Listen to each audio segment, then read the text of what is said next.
All right, so that was a very dramatic game that we witnessed yesterday when United beat Ipswich by 3-2. That first half was quite eventful. I mean, a blunder, a comeback, a red card that I think was a red card, very bad tackle from Patrick Dogu. And then we went down by 10 goals and more blunder, more difficulty, a bit of a Garnacho tantrum, etc. So there is a lot more to discuss here on United and Everything Football Podcast. Thank you very much. This is a review of our game against Ipswich Town, and also we'll do a preview of the FA Cup, that game that we're playing against Fulham on Sunday. We'll also touch a bit on the news item that United released in the course of the week that has to do with redundancies. There has been a lot of uproar among the fans, issues concerning closing canteens for staff, and etc. A lot of people are talking a lot. Kwame has a very interesting theory. We'll hear from him what he has to share about this particular situation here at United and Everything Football. Remember to hit the subscribe button if this is the first time you're joining us, and also remember to hit the notification bell if you subscribe, so that anytime we drop a new episode, you'll be notified, so you'll be part of the first people to enjoy it hot. So I'm here with Kwame. Kwame, great to have you on the podcast once again. It's good to be here once more. Okay, so now from Afro to more, from mustache to Afro. You are now, you can move it, and even the shirt that you are wearing indicates that you are in the 70s. You are not part of us. Is United that bad for you to remember the olden days? The worst thing that can happen to me in this life is baldness, alopecia. Anything that is associated with hair loss will gravely affect me. I'm enjoying my time now because you don't know what's coming. All right, okay, so let's go for a quick break. When we come back, I'll get to Kwame. We'll delve straight into action, get to know exactly what is happening around, and then we'll bring you a lot more here on United and Everything Football.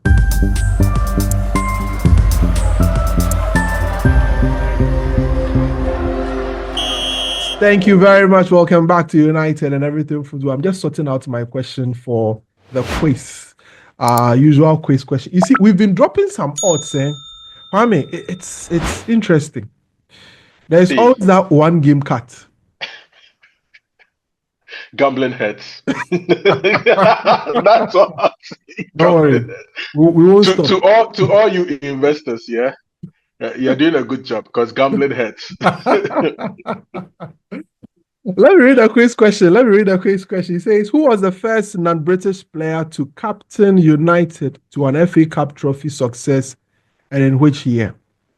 Who was the first non-British or Irish player to captain United to an FA Cup trophy, and in which year? That's the work for you. So you know what to do. Drop it in the comment section. Let's hear what you have to say in respect of that. Kwame, let's Kwame, do you have an idea? Or you would wait when you come back? Leave it to our viewers, and then when you come back, then I'll ask you. So make sure you don't consult your Google. If you consult it, I'll catch you. Anyway, Kwame, let's get to action. It was an eventful first half, that game. It had everything, like I've said. A blunder that led to goal, a red card, a comeback. United scoring 3 set-piece goals. Weird. Okay, let me hear from you. What do you make of everything that happened in the game yesterday? I don't know which feed you were watching it from yesterday, but yesterday I was watching it from TNS. Was it TNS Sports? It's one of those British channels. Mm-hmm. And the commentator said something very peculiar right at the start of the game after we conceded that early. I think you're watching it on TNT Sports, former BT. TNT. Yeah, TNT. And he said, Manchester United is very, very strange in the sense that it's almost as if the more the manager beats on the fact that this team should start games quickly, this team should start games better, we should start on the front foot, then this team always goes out to do the exact opposite. I mean, prior to the game, Ruben Amorim had been hitting on the fact that, you know what, we have to win this game, we have to play well. The game against Everton, we were so poor in the first half, and we don't have to start the first half like that again. And that's how we started. Unbelievable. But let's just get into before you go on to it, there is this curious case. Two people have said it now. First, it was Benny McCarthy. Second, it was the coach himself, where he says when United players go on the training pitch, they train as if their lives depend on it. They perform very well in training. But then when it gets to match days, it becomes very, very difficult to translate what happened in training onto the match days. What is going on? Kwame, nothing is going on. Have you seen other teams training? Have you heard their managers talking about how well they train? I haven't. So. The point is our squad compared to a lot of Premier League teams, it's not good enough. So it doesn't matter what you are seeing on the training ground when they are playing against each other. I mean, if you are a winger who is tackling a subpar fullback in training and you are cooking him all the time, right? And you think that is the level that you're going to face in the Premier League week in, week out, then you're kidding yourself. Because when you go into the Premier League, most of the players are either at your level or better than that. High quality players, yeah. Exactly. So let's just take an example. If Garnacho is cooking Dalo in training, Dalo is Garnacho, quality. When you go into the Premier League, there are too many wing backs who are better than Dalo. You get what I'm saying? When United was in its pomp, training used to be harder than football matches, the actual matches. We've heard that several times from several ex-players. The reason being that it was high-quality players coming up against each other in training, so much so that when they go into the actual games, the level is rather reduced. But here's the case where players at Manchester United right now are not of the required quality. And they may be doing well against each other in training, battling it out, looking competitive. But when you come up against the actual field, the real test, especially in the Premier League, it's a completely different ballgame. And that's the kind of situation that we are facing. And Ruben Amorim actually hinted on it, that we lack certain power, certain pace, certain aggression, especially when it comes to forward areas. He's aware. That's the good thing about the situation, the fact that you are aware of the situation. But what we expect from him is to try and get the best out of the players that he has right now. Unfortunately, he is trying to unfortunately. Now, when you're speaking, people are of varying opinions. But unfortunately, he's trying to drive home a certain style of football. Yeah. That's this squad clearly cannot play. Clearly cannot play it. He made mention of something very interesting. That our players, especially our defenders, seem not to be very good defending wide areas. And that they are very comfortable. So when it gets, and this explains why we are able to win big games and win it in very, very good fashion. Because our players are much more comfortable defending. When they don't have to take the game to the opposition, they are fine. When they have to sit back and counter attack or play in transitions, they're good at it. That is how the squad was built. Exactly. You see, that is the problem where that comes in when you appoint a manager who doesn't fit the squad that he actually has. That's why we are struggling. Basically, that's how we are struggling. Yeah. I know our squad quality isn't up there. You see, the thing is, fans don't want to accept that two truths can actually exist. That's the point, yes. The squad isn't up there. It wasn't up there when we were playing a 4-3-3. It's even gotten weaker when we are playing a system that the squad isn't particularly good at, right? It's a weaker squad.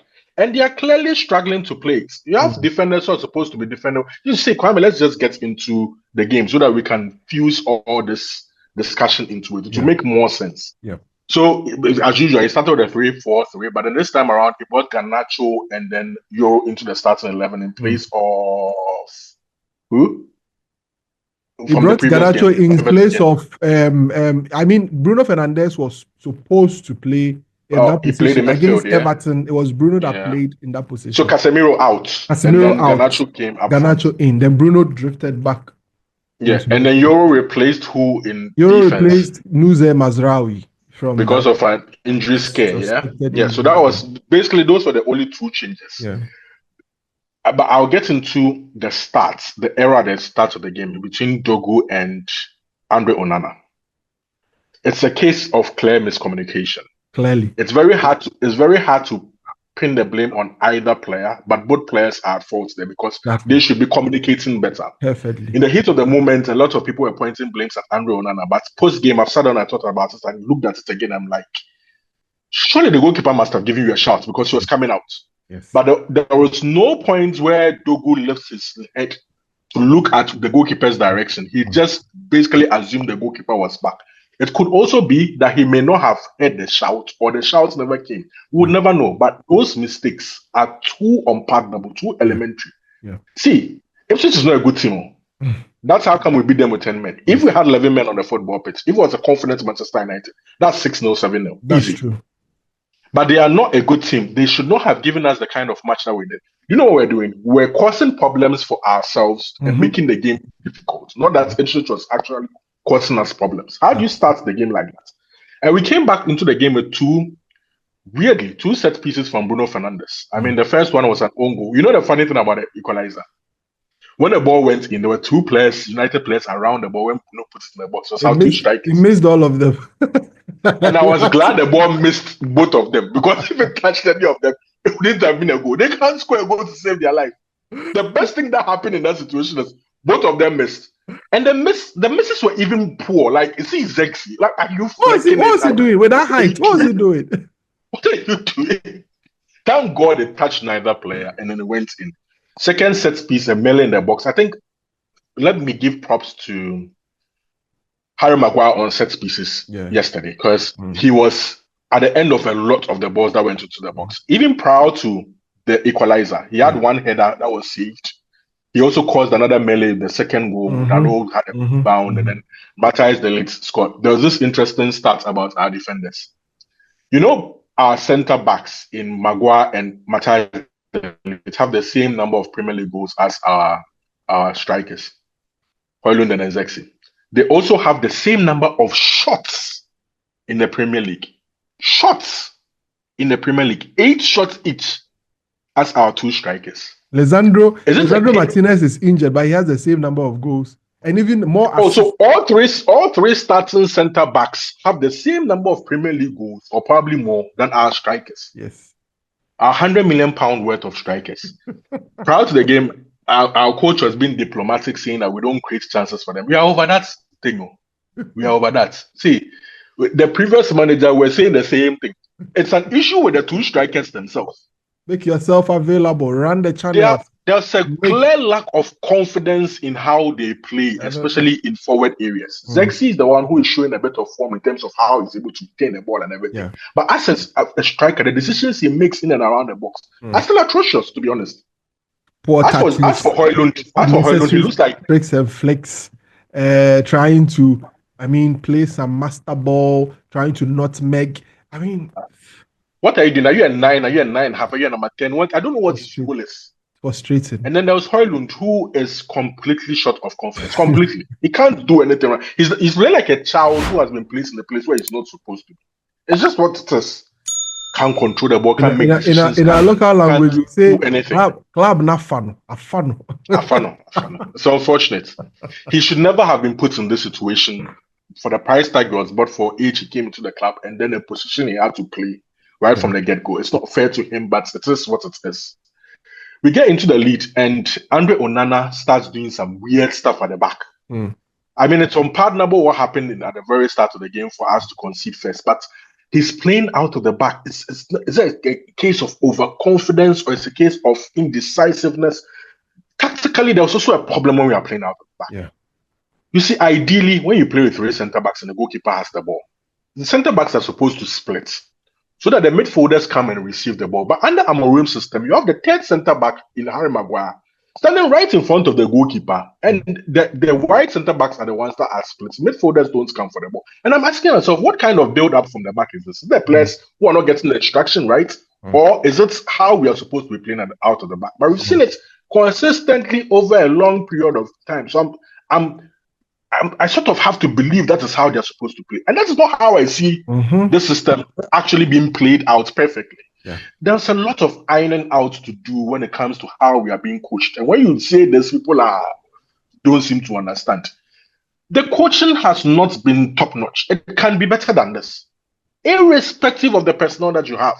Because if any manager comes into the job because another manager loses his job, it's because you're supposed to come and do something different and improve the situation, make the situation better. Yeah. But we haven't seen that yet. Yes. Struggling playing out to the back, he plays, and Onana plays this loose ball into the midfield, and then we lose possession again. And then Dogu finds himself rushing into a challenge that he should not have had. I think prior to that, he had even recovered from the very early mistake and made some very good forays into the box. Even had a pop-up goal where I felt he should have scored when Garnacho made a melee into the box and then the ball fell to him. He was doing well, providing us an outlet and providing very early crosses into the box. Unfortunately, he got himself in that mess. VAR intervened, and truly, it was a red card offense. There is no way we can look past it being a red card offense, and rightly he was sent off. It was a few minutes before halftime. Coach makes a decision to take Garnacho off, and Garnacho throws a tantrum and walks right into the dressing room and never returns. Yeah. The petulance of this kid is now upset. See, if you remember last season, I think both of us threw in the towel on him very early. Yes. When after the Bournemouth incident, where he was subbed at halftime, and then Goldbridge made a point, and the one that he went to the Goldbridge liked it. And I was like, no. After what happened with Jadon Sancho, the manager that actually has given you the opportunity to be a Manchester United player, throwing him under the bus by liking a tweet that Goldbridge points out that Erik ten Hag has done this to you and it's scapegoating you for the situation that we find ourselves. Yeah. That's just petulant. And he's kept it up under Amorim. Yeah. Whatever may have been the case before Rashford and him were dropped for the City game, if he had recovered from it, I think he's just undone any other work that he's done up until this point. Because you just put yourself back into the hole. You've been struggling. You've not scored a league goal in 3 months. Yes. It's not like you are tearing things up and then we are over-reliant on you. Of all the three front players that are available, any of them should be dropped and can be dropped at any given time because they are all poor. You are all poor. You've not done anything. You've not achieved anything in your career for you to be this petulant. Personally, I have said on this spot several times, not just for PSR reasons. If there is an opportunity to cash out on him, do it now for a good fee. Do it. Yep. I'm saying it for the absence time because he is going to continue to struggle from now till the end of the season because he's been exposed and we are going to see more of this. On-pitch inconsistencies, off-pitch drama. Is this what Manchester United needs right now? I don't think so. The funny thing about him playing and in this system and the coach having to make a tweak for him. Garnacho is not a player known for playing inside. He's known for playing outside. If you watch the game critically, where did you see Dogu operate more often? He had to come inside. So that Garnacho can go outside. Which is just a tweak the coach is having to do just to accommodate you. Yeah. Now, what happened yesterday was that we were a man down. Right? And the coach, who is in charge of the team, decides to make a decision. As a team player, what do? You just go on and cheer the rest of your team on. Because you are down by man. Exactly. He just makes a signal when he's asked where he's going, that he's going to change. For what? Because it was just... And never returns. Never returns. To the end of the first half, and he never returned. It makes no sense. No, it's not acceptable. It's the true marker of where our standards are now at a football club. It's very, very. And this is not even on the coach alone. No. It has to start at the top. Whip the crack from the top. The football, Wilcox and co. set the standards. David Brailsford set the standards. It's unfortunate we are so short. Otherwise, if we had players available, we would have been drop dropped. him. Drop him. Would have been dropped. But now we have to manage the situation. I think that is what the coach meant by you would go and talk about it and then address the situation in the next press conference. Ideally, I know how he would have loved to handle the situation, but he would have dropped in this particular circumstance, he has to handle it differently, which is quite unfortunate. But that is where we are, the situation we put ourselves in. So that happens. But let me just add this. Personally, maybe in hindsight, football decision-wise, I would have left Garnacho on and taken Højlund off. Oh, yes. Because Garnacho is the only one who offers some sort of pace and trickery. Yeah. Højlund. Yesterday, he was just a disaster. A big disaster. An embarrassment to watch right now. It's just too much. It's just too much. I feel Manchester United is there and we should gamble on Obi. Just throw him in. Is there any? Do we lose anything by gambling on him right now? Just throw him in. We don't lose anything. Let him play. Anyway, so he goes with this decision, and you think we'll shore things up after he brings Mazraoui on to still keep 5 defenders on the pitch, and we considered second goal Andre Onana. Did you? Yeah, I haven't seen a replay of that goal. He goes left, he goes right, he goes left, he goes right. So indecisive. Embarrassing. See, we've defended Andre Onana on countless occasions, but the number of errors he has made as a Manchester United goalkeeper in 2 seasons, it's unpardonable. It's crazy. It's I just don't believe him sometimes. And then we concede just before halftime. How do you do this to your team? I put that solely on him and not anybody else. You can't be that indecisive as a goalkeeper playing for Manchester United. No, big characters are supposed to stand up. It's not just in facing the press when a bad result goes on or having an interview and sounding so confident. It's actually performing on the football pitch. I am the big guy, blah, blah, blah. A lot of... No. It's not talk. It's on the pitch. It's not talk. It's on the pitch. You have to deliver week in, week out. There are a lot of people who, David De Gea was with us for more than a decade and has developed a huge fandom. Yeah. It's not like we're not fans of David De Gea. It was time for David De Gea to leave. Correct. That's 100% fact. If we don't have to do some revisionism to try and make it look like we don't remember David De Gea leading up to his exit. He was a shit show. He was done. It doesn't mean that the fact that Andre Onana has not covered himself in glory doesn't justify the club doesn't justify the club not keeping somebody like David De Gea. David De Gea should have gone. Probably we should have replaced him with a better goalkeeper. But that's the best way to put the whole situation, right? If Andre Onana keeps this up, we have to look at the goalkeeping situation again in the summer. Because I've said on this spot, I don't think Outer Banyande is enough competition for him. Yeah. If he was, he should probably be back in the goalkeeper. Exactly, but he's not. Yeah. So we have to bring in somebody, because I think it will be hard to recoup any amount for Andre Onana right now, considering how much we spent on him. Yeah. But we have to bring in somebody that we are all confident, this is a potential number 1 goalkeeper. I mean, I've told you, go and bring Cover back. I've said it a billion times. Just go back to Leverkusen, activate whatever buyback clause, and bring Cover back. Because Cover is good enough to play for Manchester United. Yes. True. We don't have to spend a bucket load of money buying a goalkeeper. We go in a halftime, it's 2-2. Let's quickly wrap it up so we could talk about other things. Yeah. And I'm wondering how we'll win the game, honestly, because, see, Manchester United down. Just wondering. And thank God, right at the start of the half, we play in a corner, and then Harry Maguire gets his big head to it, and then straight through. And this team plays the way they are comfortable playing, which is sitting back, having in a low block, a deep bank of 5-3 and then 1, or is it 5-4-5-3-1 basically, and just soaking up the pressure without any spaces, not taking the game to the opposition, and the fans getting right behind them, and they see out the game without actually giving up many opportunities. We did not. I can't even remember any scare up until that point where pops go from long range, but whenever booking through, we see out the game rather comfortably. Huge props to Bruno Fernandes for his efforts throughout the game, not just the goals, but his efforts in terms of energy, drive, position-wise. He was excellent. Defensively, he was excellent. And he offered us an outlet as well when we got the ball and we needed to get out. Attack, yeah. Some props also to Zexi for how he held the ball up most often in that second half. I think Diogo Dalot also offered an outlet for us on occasions. And I thought that it was a fine defensive performance, but ideally, this is not how you want Manchester United to play. But circumstances dictated that we had to see out the game that way. An important win.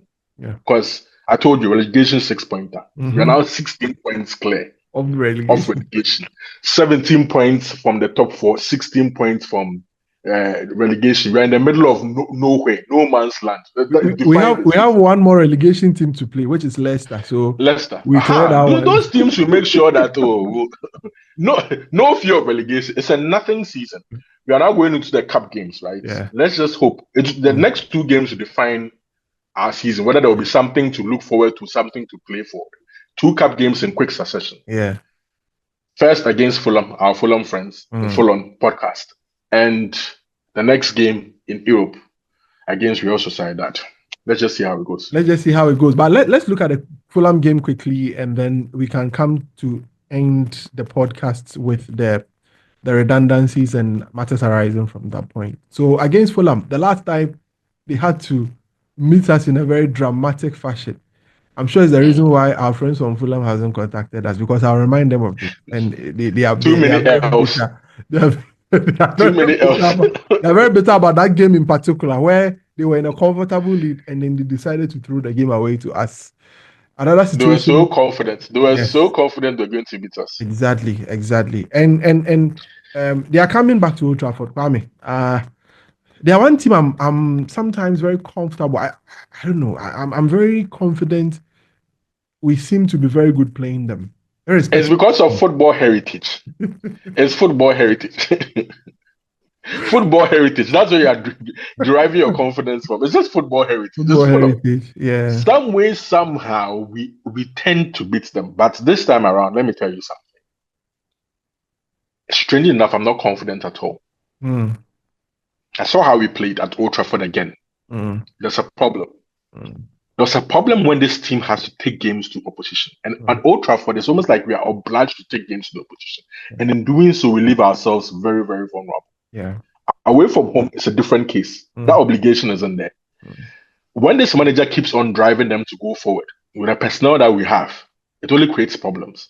And I think Fulham will be fired up after what happened the last time. They are coming with their 4 personnel. There was no Lisandro Martinez to counteract the Traore. Yeah. It's just there was no Dogu to offer us that threat coming off the left-hand side. It's going back to the usual Diogo Dalot and then Mazraoui playing as wing-backs with very, very little firepower.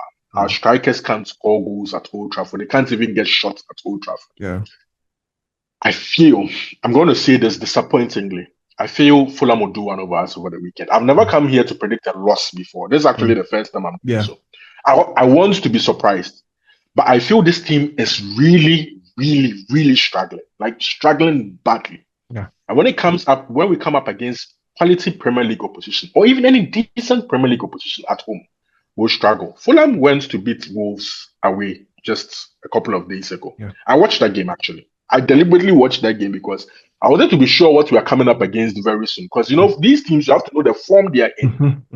Be able to predict how games will go. Yeah. Sometimes these teams can be in very, very good form. When you meet them, no matter what you are doing, they can be in very, very iffy form. And when you meet them, you have a chance. They played very well at Wolves. Even over the weekend when they lost at home to Crystal Palace, they played very well. Palace desire to prove a point, and that may be too much for us. But I hope that I can be surprised that we can go forward in the competition, because the rest of the teams that are left, I think aside Liverpool and City, no other big team remains in the competition. You feel like we could have another magical. It's not Liverpool. FA Cup. It's just City. It's not Liverpool. It's just City. Yes. It should be a competition we win, but it's just City. Yeah. So you mean to tell me if we get past this Fulham stage, Arsenal out, Liverpool out, Chelsea out, Spurs I think are also out. Yeah, Spurs are out. So the big teams that are left with a bit of it's just Arsenal City. It's just so there could be a trilogy, a final trilogy. That's if then you know what? Let's find a way. We don't beat them. let's find a way. I don't know how we're going to do it because I don't know how we're going. We don't create chances. We don't do anything in football games. But the magic of the FA Cup, let's pray that it is still on our side because there are a lot of magic has been happening on our side over the past 2.5 years when it comes to the FA Cup. We haven't lost an FA Cup game in over 2 years. Maybe we rely on the cup luck that we've had over the years. It's luck. We need it. Yeah. Luck aside, I expect us to lose. Yeah. First time this whole year, 2025, I'm predicting a loss. Like the very first time. I mean, it makes sense because when you watch our game, there is nothing inspiring. There is nothing in there that encourages you that this is a team on a particular trajectory. Because now even zero momentum, Kwame. The individual brilliance, we don't even get that. Because there is now we are set piece FC. Even that it's just yesterday that we were able to score 3. No. Our last 6 goals has come from set pieces. Oh, I see. Yeah. So all of a sudden we are set piece FC. It's the only way we score. We don't bend it in and our big boys just train themselves all over the place and something happens. And even some of them are semi-set piece goals because there is some clearance and then something. It's not direct, yeah. There is some scaffold somewhere. It's all part of the plan. Give credit to Fernanda, those kudos coaches. We've been blasting them for almost 3 months, so they should take credit when it's due. It's okay. Let's move forward. Maybe set pieces will carry us over the line. Maybe we have just about 5 minutes to go. Let's touch on the issues that's happening, the redundancies and other things. A lot of people are having to talk about it. Closure of canteens and redundancies. And I saw United, one of the United accounts, the journalist, post about a lady that has been with the club for 30 years who has been asked to leave and all of that. The club wishing her all the best and all of that. So it looks as if a lot is being done. I don't know, the last time on our Twitter handle or our X handle, you posted how much we are likely to get from these job cuts. I'm not too sure. But while you talk about it, I'll try and look for it and then we'll post it. I can remember a few from that, but the main thing is we let 250 people go last year. Yeah. And that estimated to save us between 40 to 45 million pounds alone. Yeah. The main disgruntle is with the canteen staff and all those other stuff. But there was always the theory of the power of marginal gains. When you put all these things together, it still goes into millions of pounds. Anyway. Yeah. Even the free canteens, free lunch boxes, 1 million pounds. Let's see, Kwame, which organization, normal organization, gives free lunch boxes to anybody? You've worked in big corporate organizations. Oh, yes. Which of them? All I'm trying to say is there's been a bit of luxury at Manchester United. Let's be honest. Because some of the things that these people were enjoying, I don't even understand it. Yet we have been underperforming. That's my first point. Let's go back to why we find ourselves in this situation anyway. In episode 121 with Sicho, right? Just 2 episodes ago, we were debating as to what our main problem is. Is it an in-years problem? And I was on the side that we are in this situation because of the Glazers themselves. All these things would not be happening if the Glazers had managed this football club well to this very point. These things are happening because they have saddled us with debt. And since 2019, we have been losing money every single year. And in every normal world, corporate world, a lot of you work in corporate organizations, you people watching. When these things happen, what are the consequences? You know this. They are always redundancies. The argument people are trying to make is pumping money. But who does that in the real world? Who does that? It's not going well. We are making losses and you're asking me to pump in money. Who does that? See, COVID happened. We all saw what happened to the world. We also what happened to a lot of businesses. So many people lost their jobs. Why did these people lose their jobs? It's because almost all these companies were bleeding, hemorrhaging, bleeding, losing money. And let's just say a firm has come in, a group has come in who have been tasked with doing a cleanup job. That same cleanup job that you find in every other company in the world, it's also doing the same thing. In trying to clear up things. And unfortunately, some of these very, very tough decisions have had to be made. Sir Jim Ratcliffe did not lie about these things. He said it the very first time it was confirmed that he was going to be part owner of Manchester United and they had to take care of this division of the football club. Yeah. That there are going to be some very, very painstaking decisions, unpopular decisions people will not like, but they have to be taken. Mm-hmm. The club back at them is they have not made good sporting decisions either, which have also cost the club financially. But the point is, the team is the main thing. Everything else is an adjunct to it. That's it. You would rather have losses coming from the main team than be bleeding everywhere else. Correct. And if the main team has to be successful and we have to pump everything into the main team, there will be other functions of the company that will suffer for it. Yeah. It's just basic. Yeah. It's basic business management. It's basic. You can look this up anyway if you are not in the business world. But if you are and you are thinking this is weird, then you're just being a hypocrite. You're just pretending you don't understand what is happening. Yeah.